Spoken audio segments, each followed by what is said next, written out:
afternoon, ladies and gentlemen. I'm Dr. Richard Allinger of the Newburgh Theological Seminary, Department of Theology, Division of Church History.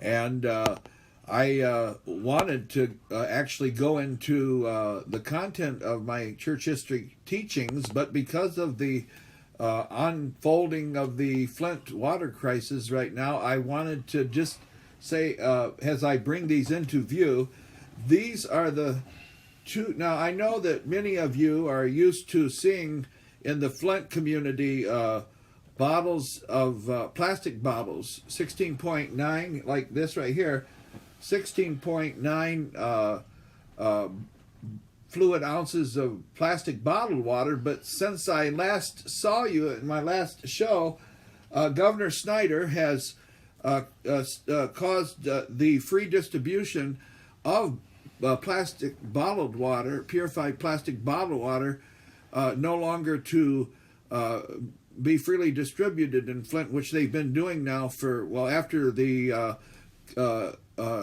congressional investigation on the Flint water crisis and the Environmental Protection Agency investigation down in Washington for the last 2 years, since 2016, 2017, and up to April of 2018, Governor Snyder said that the free distribution of this purified bottled water in plastic bottles has costed about $2 million a day. And as you know, the pods were only open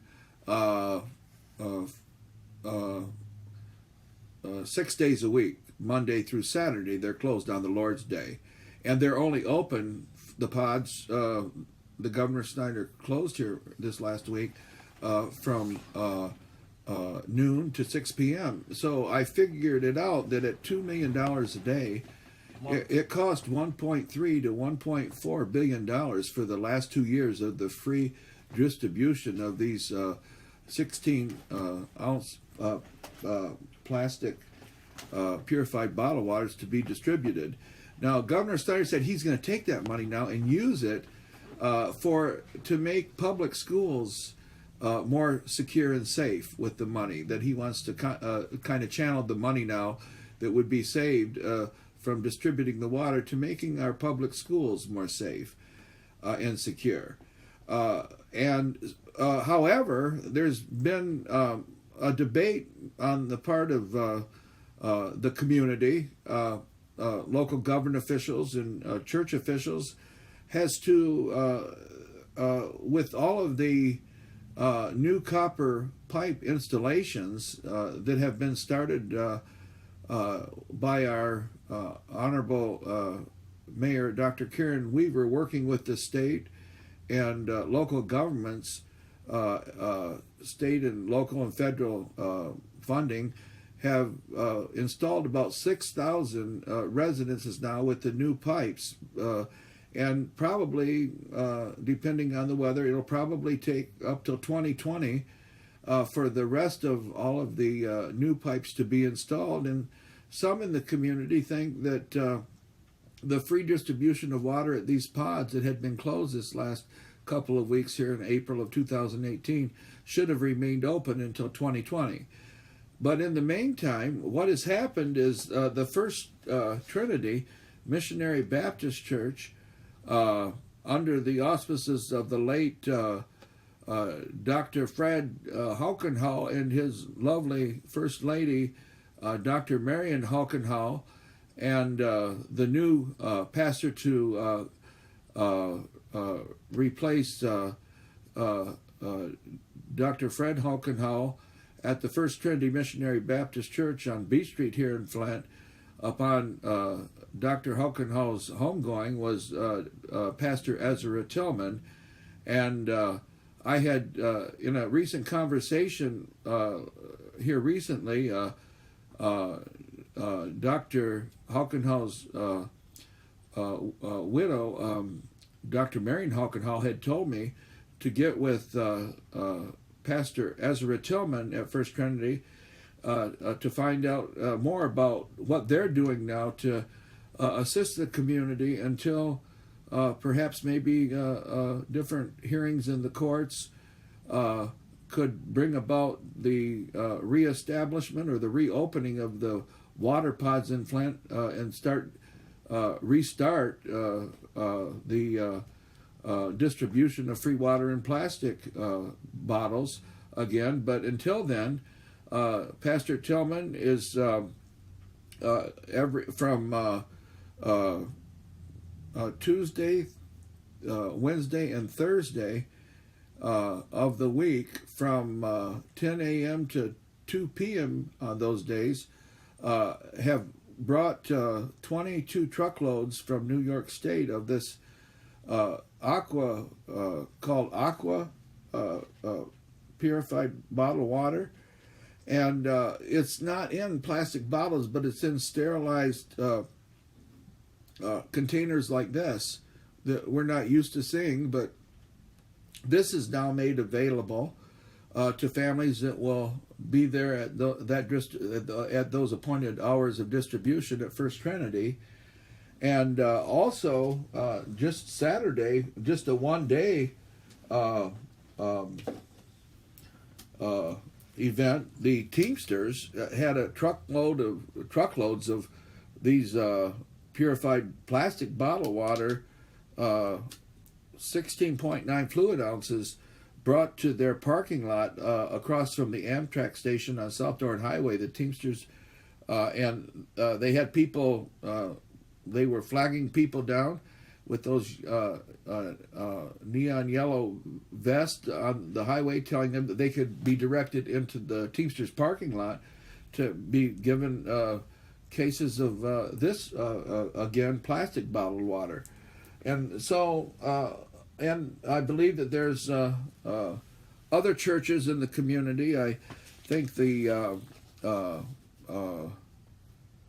Asbury Methodist Church on Davison Road, across the street from the old Brown Funeral Home, is still assisting people with water. And also the Westcourt Street Church of God is also involved in a similar distribution of water like First Trinity Missionary Baptist Church is doing. So I just want to thank all of these different church leaders and people for praying with regard to the water crisis that we're now in. And we hope by 2020 that the Honorable Mayor, Dr. Karen Weaver, with the state and federal funding, will be able to get the rest of the residences done in Flint by 2020 as the weather permits. Some weather, they can't really work in putting the new water pipes in.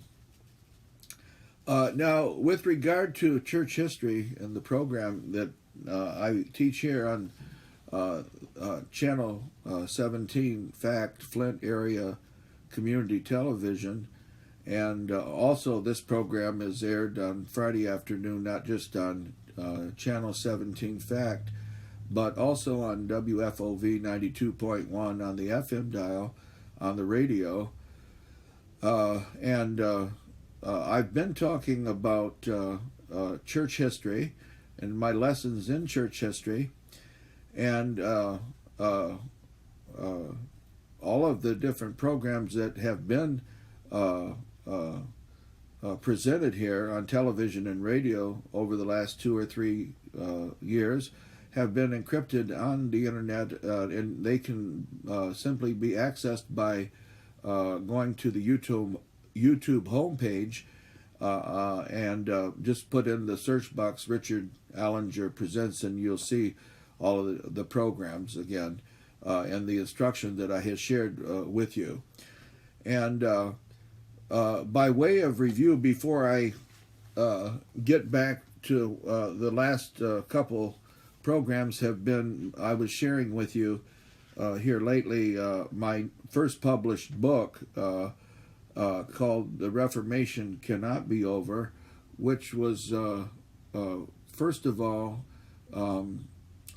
translated into Urdu, and 6,000 copies were distributed starting last October 2017, and small pockets of Christians in Pakistan, which is 98% Muslim, to celebrate the 500th anniversary of the Protestant Reformation, which was launched by the Dr. Martin Luther, posting his 95 Theses against the Roman Catholic Church, October 31st, 1517. And the English version of this book will be is being worked on, is in the hand of the publishers right now, and will be encrypted on the internet and Amazon for people to actually access in English. But for right now, only the Urdu speaking, and in Pakistan there's Arabic. There's people that speak Arabic because of the Muslim religion, and the Hindus, Hindustani and Urdu, that have seen this book, and it's had quite an impact over there. They said this book of mine is the first book that was ever published on the Reformation in Pakistan. And you know that Pakistan is only a 70-year-old nation. It's about the age of the state of Israel. Israel's having their 70th birthday this year too. And before I get into the chapter I presented to you, the introduction and chapter 1 of that book in previous broadcasts, but before I pick up with chapter 2 in that particular book, The Reformation Cannot Be Over, I wanted to, by way of review, in the way of church history in the last couple years of the instruction, if you could bring it all together shortly and succinctly as to what I had been teaching, is that the English word church derives from the late Greek word, and I'm going to hold this flashcard up if you can see it. The English word church derives from the late Greek word kyriakon, and this is what the Greek word looks like. Kyriakon. Do you see it? Kyriakon. The Greek word kyriakon, which means in English the Lord's house, and in the New Testament, I'm going to hold up this other one.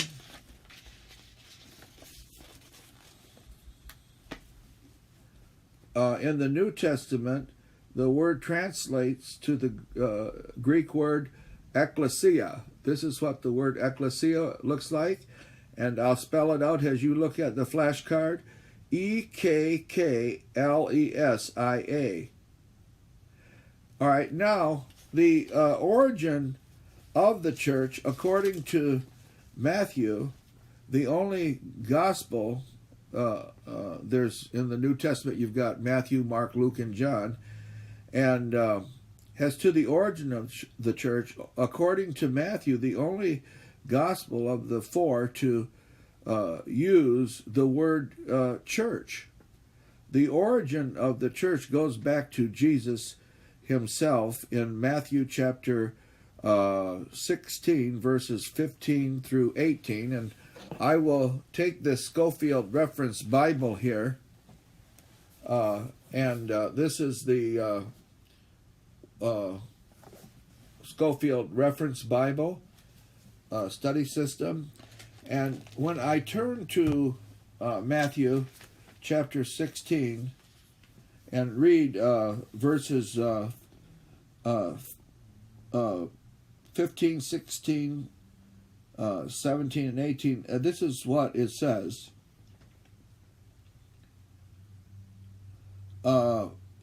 He saith unto them, but whom say ye that I am? And Simon Peter answered and said, Thou art the Christ, the Son of the living God. And Jesus answered and said unto him, Blessed art thou, Simon Bar-Jonah, for flesh and blood hath not revealed it unto thee, but my Father which is in heaven.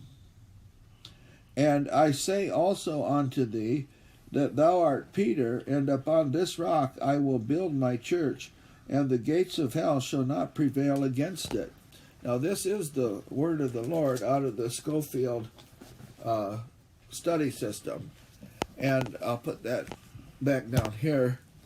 And now, the nature of the church age, since Christ established the New Covenant, New Testament church in the shedding of his blood on Golgotha's cross, the nature of the church age throughout most of the history, the nature of the church has been defined by divided Christians trying to establish the validity of their own existence. And as an example, shortly in the 2nd century, the Donatists of North Africa in the early centuries focused on the purity of the church and claimed to be the only church that measured up to biblical standard. Another example in the Middle Ages was various sects defined the church in such ways as to claim that they and not the Roman Catholic Church were the true church. And for example, you have the Arnoldists. They emphasize poverty and identification with the masses. And a lot of the presentation on television of what we call the social gospel comes from this this example here of the Arnoldists, who emphasize poverty and identification with the masses. And then you have the Waldenses, and they stressed literal obedience to Jesus' teaching and emphasized evangelical preaching, which would be like on television today, a lot of the evangelical messages that come from different evangelists and pastor teachers come from this idea that the literal obedience to Jesus' teaching should be emphasized. Then you had, for example, the Roman Catholics, and they claimed to be the only true church, and that was over against it. The Pope was supreme as a successor to Apostle Peter. This is what the Roman Catholics claimed. And when Jesus established the church in the last 3.5 years of his life here on earth, he taught the apostles how he wanted the church to operate after he was gone back to his Father, which is in heaven. And also, in addition to those 12 that were with Christ when he was here, there was a post-resurrection appearance of Christ when he appeared and spoke to Saul of Tarsus on the road to Damascus, Syria, in the 1st century, blinding him for a while, then led him to the backside of the Arabian desert and revealed further instructions with regard to the pattern of his church, which makes up half of the New Testament books. And then in the 1st century, there was in church history the apostles, and then in the 2nd century the apologetics after all the apostles martyred or died. Like John the Elder on close to Ephesus, where after receiving the book of Revelation, John wasn't martyred, but he lived almost to be 100 years old, and God revealed to him the revelation, and he died a natural death. But most of the others were martyred on Gentile soil. And then after the apostles all were martyred or died, then came in the 2nd century early on the apologetics. And the apologetics defended the church against the slandering lies of the Christians that led to their persecution and martyrdom. You see, early on in the 2nd century, after the apostles died out, Satan possessed a lot of people in religions and false teachings to make slandering lies against the Christians. And the apologetics was a group of by their group of writers that had to actually defend the Christians against some of the slandering lies that have been brought against the early Christians. that led really to these slandering lies, led to their persecution and martyrdom. And then at the end of the 2nd century and around into the 3rd century was the polemist. And that group of people that wrote brought about an understanding, the polemists, they brought about an understanding that led to the Roman Empire's gradual acceptance of Christianity. In the beginning centuries in the Roman Empire, Christianity, the Roman Empire tried to stamp out. But as the polemists began to write, and after the writings of the apologetics, the Roman Empire began to accept Christianity and look at it in a good light instead of believing the slandering lies. And that led to a lot of the persecution and the martyrdom of many of the Christians.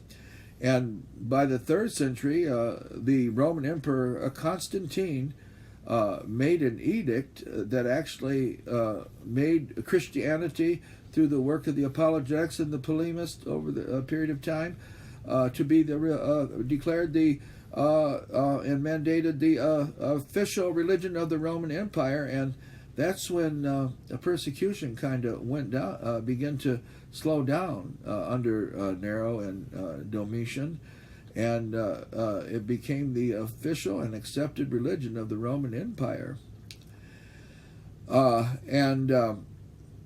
Also, the polemists in their writings laid the groundwork for what would happen in the 3rd and 4th century, the first 500 years of what we call the early church or the ancient church, would be the first alliance of the church and state coming together. And then the next group was the church fathers. The church fathers in the first 500 years of the early or ancient church contributed by their writings to an understanding of what Christ's doctrines were and the other theological concerns with regard to the deity and the humanity of God himself, Christ, and what the Holy Trinity was, because there were some questions about that, and other soteriological and Christological and doxological and metamorphical theological issues that the church fathers brought a lot of elucidation to by their writings. Some of the church fathers, I'm sure that you may well have heard. One really was the greatest of all of them in the first 500 years of the church, St. Augustine of Hippo. That was in North Africa, and he was the greatest of all the church fathers, St. Augustine of Hippo. And then there was Clement of Rome and Athanasius and Ignatius of Antioch. There was Polycarp, Orion, Ambrose, Chrysostom, or his other name, he was always known as John of Constantinople. Chrysostom was known as John of Constantinople. And then Cyprian, and then there was Gregory the Great and Tertullian, who had written in his work that the blood of the martyrs was the seed of the church. And then leaving that early years of the church, the first 500 years, and looking at the 16th century, the magisterial Reformation fathers, there was Martin Luther, founder of the Lutheran Church, and then John Calvin, the founder of the Church of England and the Presbyterian Church, and John Zwingli, founder of the Anabaptist. And but of all the different church fathers and theologians through all those years, it was really, again, St. Augustine of Hippo was church history's greatest theologian. History claimed that he is the greatest of all the church fathers. He was born in Tayasti, North Africa, which we know as Algeria today, and he is the father of Orthodox theology. And a lot of the 16th century magisterial Reformation fathers got their theology from this great church father, Augustine of Hippo. And he designed the church clothes, or the habitat, for the Catholic priests and the nuns, of which they're still wearing today. And you're not to confuse St. Augustine of Hippo with the Augustine of Canterbury. The first Archbishop of Canterbury is a different St. Augustine. Don't mix the two Augustines. They're not the same personage. And now with this quick review of what I had been talking about, you can go back in more detail going to YouTube and just put Richard Allinger Presents in the search box. Can have all these previous programs that I talked with you about all these in quite detail for anyone that's interested. In the last 2 minutes of the broadcast here, I would like to begin to open up chapter 2 of my first published book, The Reformation Cannot Be Over. It will soon be available for people to access on Amazon.com, but right now it's in the hands of the publishers for the English version. But I'm just now, in the last minute of this broadcast, going to read to you the title of chapter 2, and that is The Doctrine of Justification by Faith Alone is the article upon which the church stands or falls. In Latin, articulus status et cadentis ecclesiae.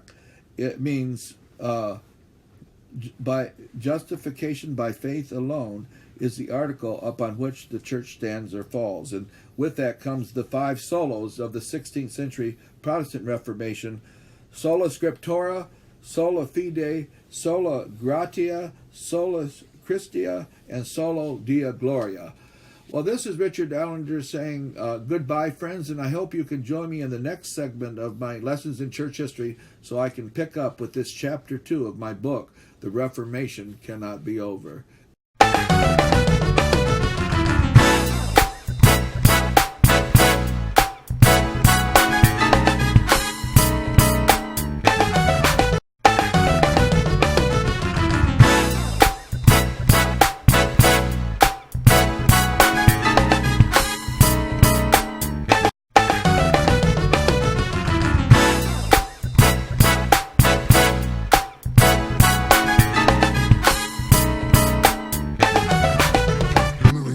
Psychologist, and helping people was my thing.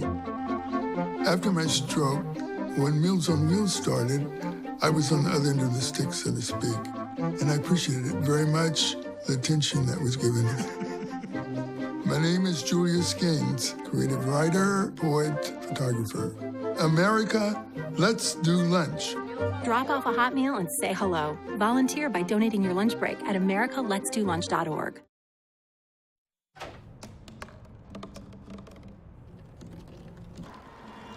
Everybody has a dream.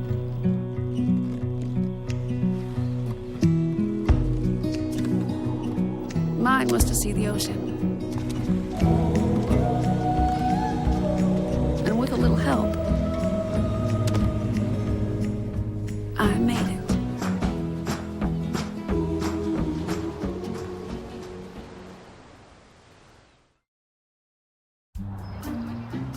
Don't worry, 74 people were picked before me in the NFL draft. To fight childhood obesity, United Way and the NFL are helping kids play more. To donate or volunteer, go to unitedway.org/play60. Now I get it. 1 in 6 seniors faces the threat of hunger, and millions more live in isolation. America, let's do lunch. Drop off a hot meal and say a quick hello. Volunteer for Meals on Wheels by donating your lunch break at americaletsdolunch.org. People think I'm trash, but they're wrong. Today I'm just an aluminum can, but one day I could be a stadium.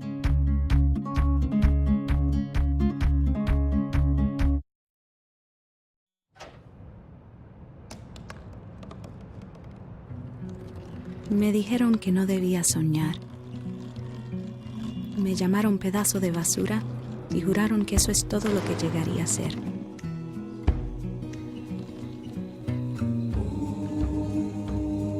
Dijeron que una botella no podría ver el océano.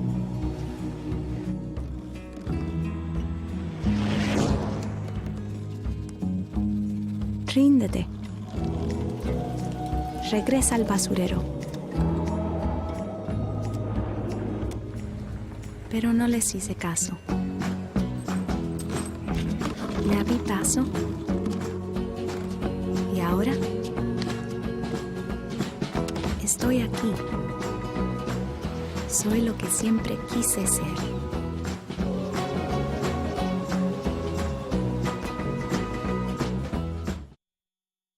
Is the most prominent thing, and I am at peace with myself. I didn't deal this deck, I'm just playing the game. That's all. That's it. Meals on Wheels has given me a mode of freedom that I wouldn't have otherwise. Been making sure they get the nutrition that I need, and it's a balanced meal. My name is Maurice McGriff. America, let's do lunch. Drop off a hot meal and say hello. Volunteer by donating your lunch break at americaletsdolunch.org.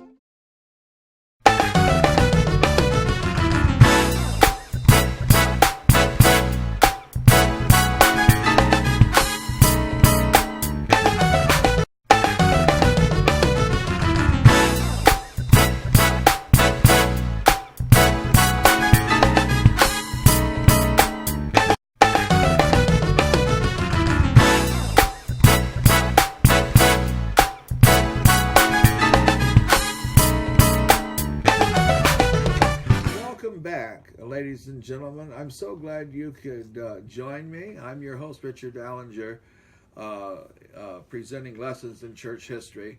And what I would like to do is share with you the second chapter of my first published book, which was called The Reformation Cannot Be Over. And chapter 2 was titled The Doctrine of Justification by Faith Alone is the article upon which the church stands or falls. And the chapter begins with these words here.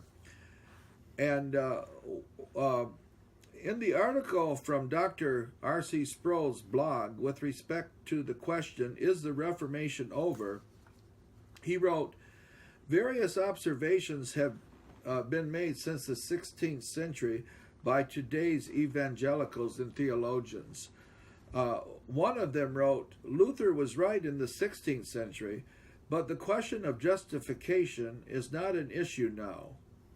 A second confessed evangelical made a comment in a press conference I attended that the 16th century Reformation debate over justification by faith alone was a tempest in a teapot.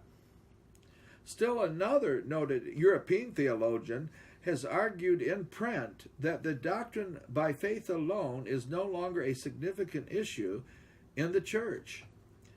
We are faced with a host of people who are defined as Protestants, but who have evidently forgotten altogether what it is they were protesting. Contrary to some of these contemporary assessments of the importance of the doctrine of justification by faith alone, we recall a different perspective by the 16th century magisterial reformers. Luther made his famous comment that the doctrine of justification by faith alone is the article upon which the church stands or falls. John Calvin added a different metaphor, saying that justification is the hinge upon which everything turns. In the 20th century, Dr. J.I. Packer used a metaphor indicating that justification by faith alone is the atlas upon whose shoulder every other doctrine stands. Later, Packer moved away from that strong metaphor and retreated to a much weaker one, saying that justification by faith alone is the fine print of the gospel. The question we have to face in light of these discussions is, what has changed since the 16th century? Well, there is good news and there is bad news.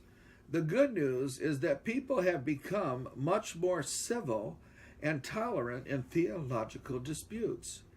We don't see people being burnt at the stake or tortured on the rack over doctrinal differences. We've also seen in the past years that the Roman Communion has remained solidly steadfast on other key issues of Christian orthodoxy, such as the deity of Christ, his substitutionary atonement, and the inspiration of the Bible, while many Protestant liberals have abandoned these particular doctrines wholesale. We also see that Rome has remained steadfast on critical moral issues such as abortion and ethical relativism. In the 19th century, at Vatican Council I, they call EC1, E is for ecumenical and C is for council. They call it Vatican I, Vatican Council I. In the 19th century, Rome referred to Protestants as heretics and schismatics. In the 20th century, at Vatican II, or EC2, Protestants were referred to as separated brethren. We see a marked contrast in the tone of different councils. The bad news, however, is that many doctrines that divided Orthodox Protestants from Roman Catholics centuries ago have been declared dogma since the 16th century. Virtually all of the significant Mariology decrees have been declared in the last 150 years. The doctrine of papal infallibility, though de facto, functioned long before its formal definition, was nevertheless formally defined and declared de fide, necessary to believe for salvation, in 1870 at Vatican Council I. We also see that in recent years the Roman Communion has published a new Catholic catechism which unequivocally reaffirms the doctrines of the Council of Trent, including Trent's definition of the doctrine of justification, and thus affirms that council's anathemas against the Reformation doctrine of justification by faith alone. Along with the reaffirmation of Trent has come a clear reaffirmation of the Roman doctrine of purgatory, indulgences, and the treasuries of merit. At a discussion among leading theologians over the issue of the continued relevance of the doctrine of justification by faith alone, Michael Horton asked the question, what is it in the last decade that has made the first century gospel unimportant? This dispute over justification was not over a technical point of theology that could be consigned to the fringes of the depository of biblical truth, nor could it be seen simply as a tempest in a teapot. This tempest extended far beyond the tiny volume of a single teacup. The question, what must I do to be saved, is still a critical question for any person who is exposed to the wrath of God. Even more critical than the question is the answer, because the answer touches the very heart of the gospel. Truth, in the final analysis, the Roman Catholic Church affirmed at Trent, and continues to affirm now, that the basis by which God will declare a person just or unjust is found in one's inherent righteousness. If righteousness does not inhere in the person, that person at worst goes to hell, and at best, if any impurities remain in his life, goes to purgatory for a time that may extend to millions of years. In bold contrast to that, the biblical and Protestant view of justification is that the sole grounds of our justification is righteousness of Christ, which righteousness is imputed to the believer, so that the moment a person has authentic faith in Christ, all that is necessary for salvation becomes theirs by virtue of the imputation of Christ's righteousness. The fundamental issue is this: is the basis by which I am justified a righteousness? The question is this: is the basis by which I am justified a righteousness that is of my own? Am I justified by a righteousness that is of my own, or is a righteousness that is righteousness, Luther said, an alien righteousness? Or is that righteousness that is, has Luther said, an alien righteousness, a righteousness that is extra nos, not this righteousness that is an alien righteousness or extra nos would be apart from us, the righteousness of another, namely the righteousness of Christ. From the 16th century to the present, Rome has always taught that justification is based upon faith on Christ and on grace. The difference, however, is that Rome continues to deny that justification is based on Christ alone, received by faith alone, and given by grace alone. The difference between the two positions is the difference between salvation and its opposite.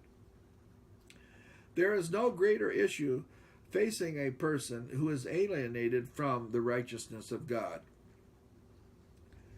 At the moment the Roman Catholic Church condemned the biblical doctrine of justification by faith alone, she denied the gospel and ceased to be a legitimate church, regardless of all the rest of her affirmations of Christian orthodoxy. To embrace her as an authentic church while she continues to repudiate the biblical doctrine of salvation is a fatal attribution. We're living in a time where theological conflict is considered politically incorrect, but to declare peace when there is no peace is to betray the heart and soul of the gospel. In response to the question, is the Reformation over? Theological blogger James White wrote, "You do not want to end up on the wrong side of history." This platitude has been granted prognostic status in our day. Though one could probably question its fundamental truthfulness, it reflects, however, the prevailing attitude of Western culture, a pragmatism that enshrines in the judgment of history, whatever that means in this context, the final arbitrator of morality.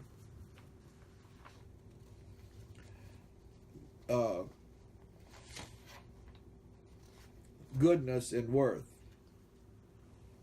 Often this phrase is being urged upon the church to move on from opposing homosexuality or the redefinition of marriage. But this adage also captures the general attitude of a large portion of the population on both sides of the Tiber River to the Reformation and the continuing battle over the issues that give it birth. Isn't it time just to move on? Can't we lay aside our differences for a greater good? Aren't we a small enough minority now in the midst of the tsunami of secularism and the rising tide of Islam? Shouldn't we be looking for unity, not for more reasons to remain separate? We dare not dismiss the weight that these rhetorical questions carry with many within our congregation and even among the clergy. At the same time, we must recognize the responsibility that is ours as heirs of the great struggle that was the Reformation. Can we betray those who came before us? What would such a betrayal involve?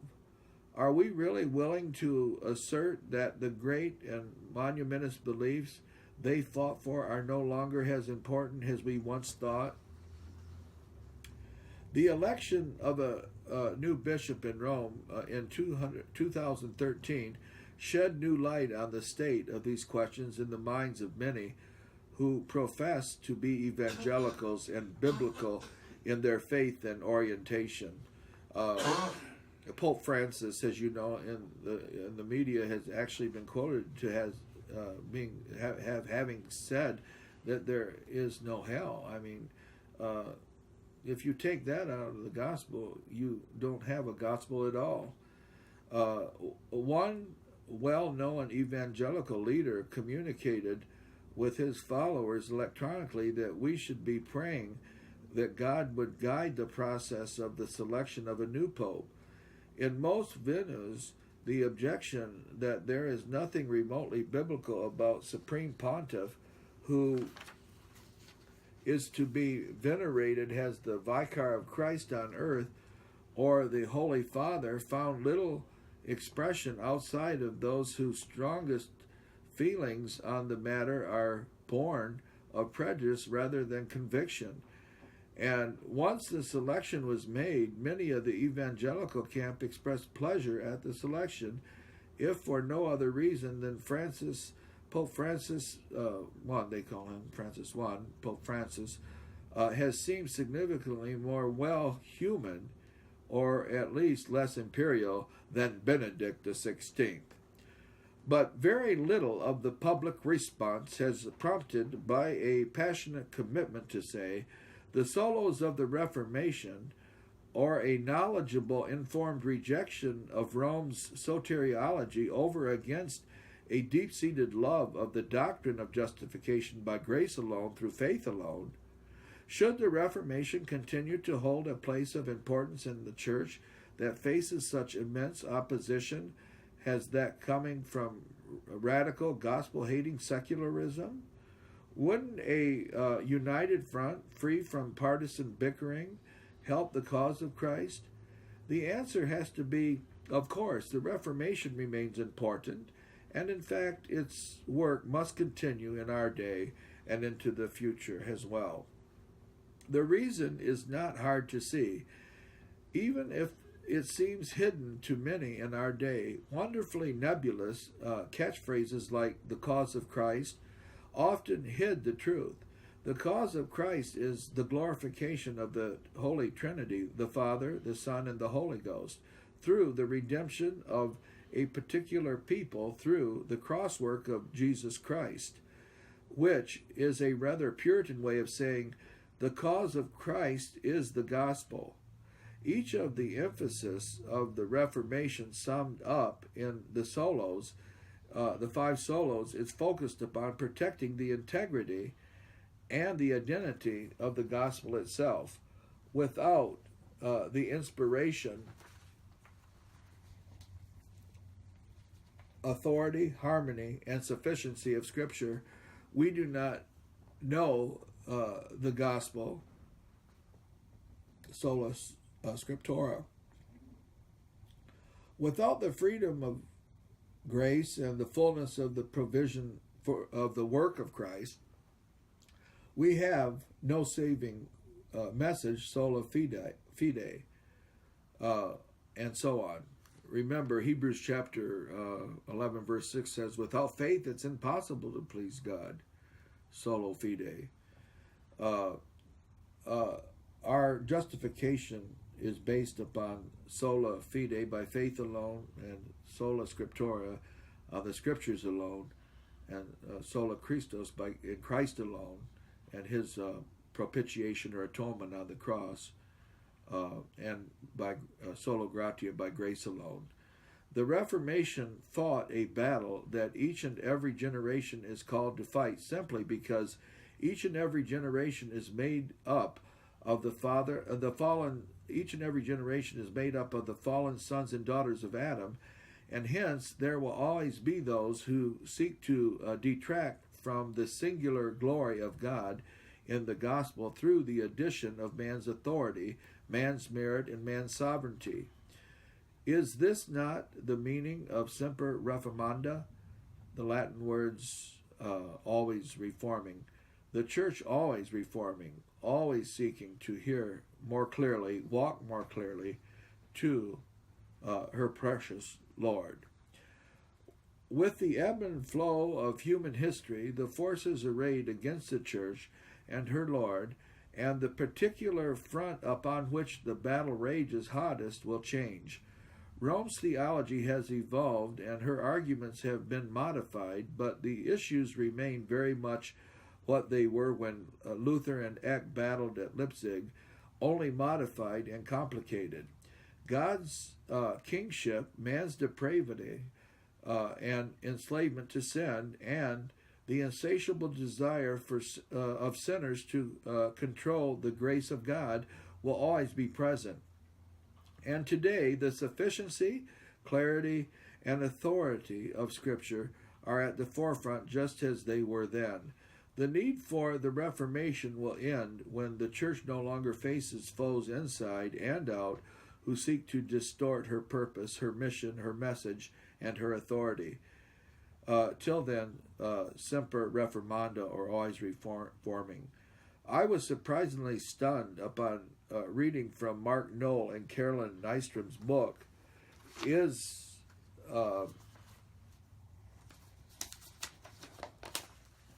the Reformation Over? Question mark. And after reading that, it became apparent to me that I'm going to have to publish my first book with not the question, but the emphatic statement with an exclamation point at the end of it, and the title of my first published book, The Reformation Cannot Be Over. And now chapter 3 reads, what has caused some to think that the Reformation is over?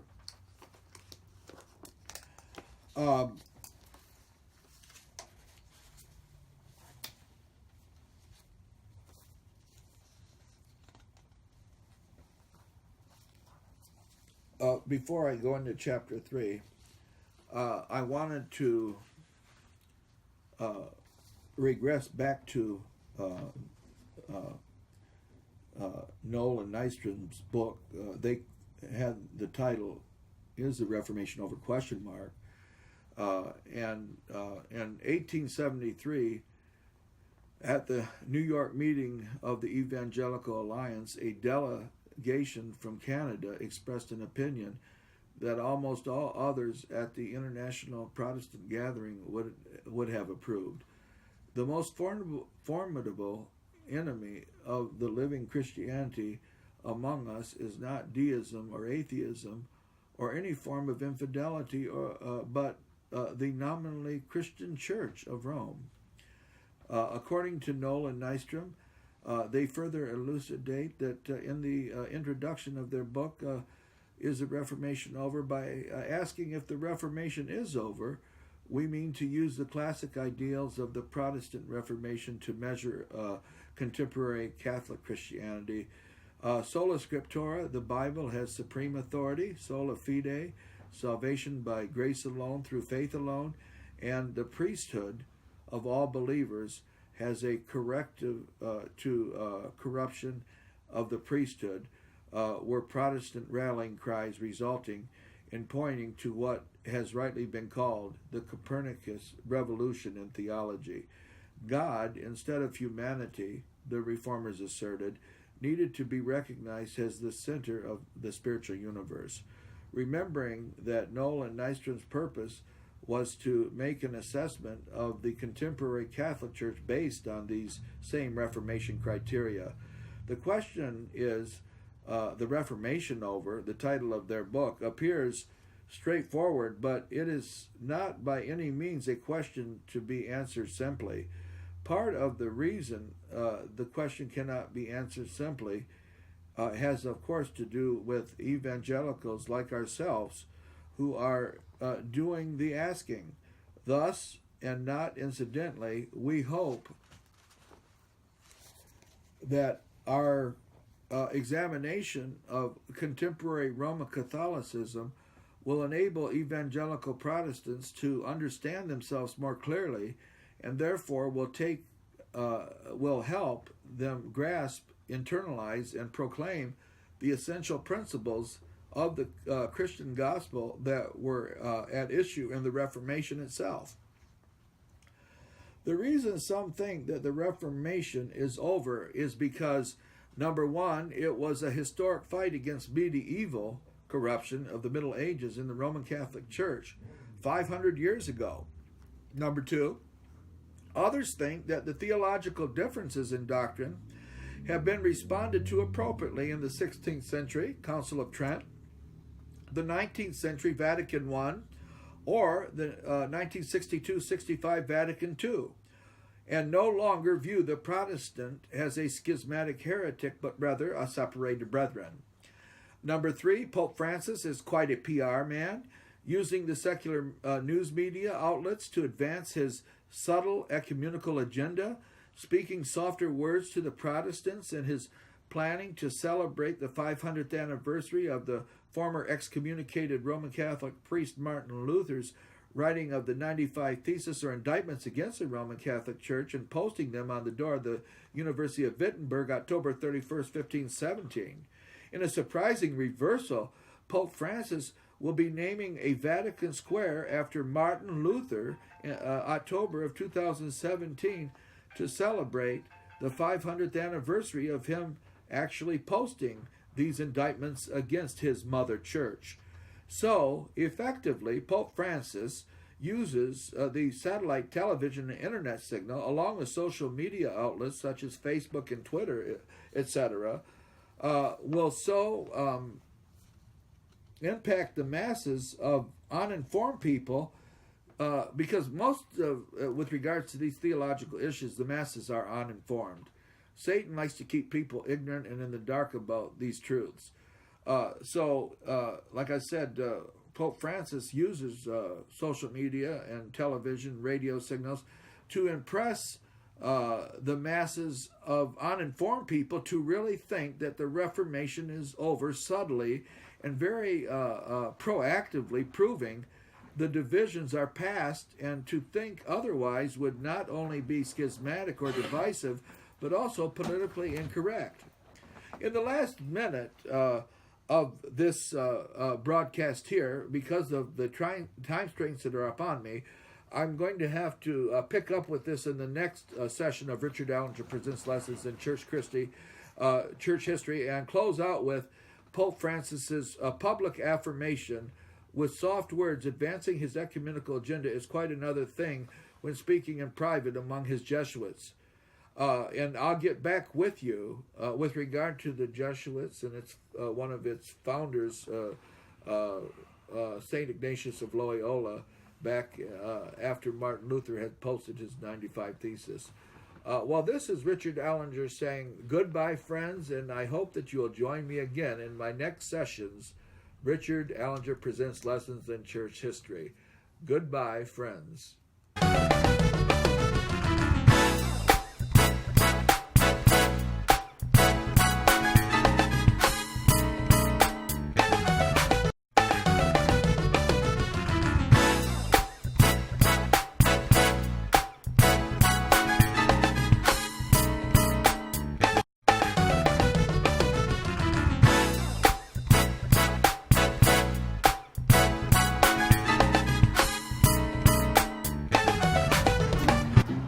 Don't worry. 74 people were picked before me in the NFL draft.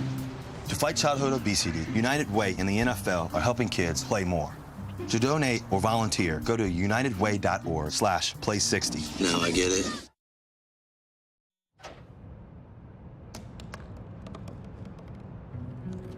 Me dijeron que no debía soñar.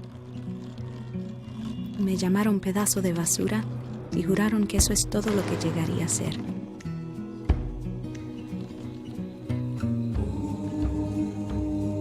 Dijeron que una botella no podría ver el océano.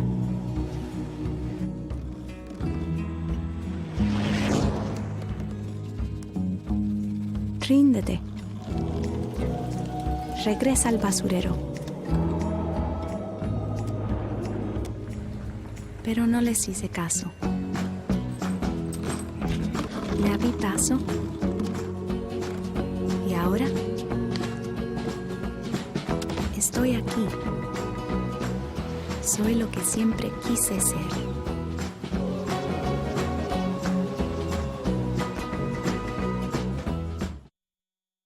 Is the most prominent thing, and I am at peace with myself. I didn't deal this deck, I'm just playing the game. That's all. That's it. Meals on Wheels has given me a mode of freedom that I wouldn't have otherwise. Been making sure that I get the nutrition that I need, and it's a balanced meal. My name is Maurice McGriff. America, let's do lunch. Drop off a hot meal and say hello. Volunteer by donating your lunch break at americaletsdolunch.org.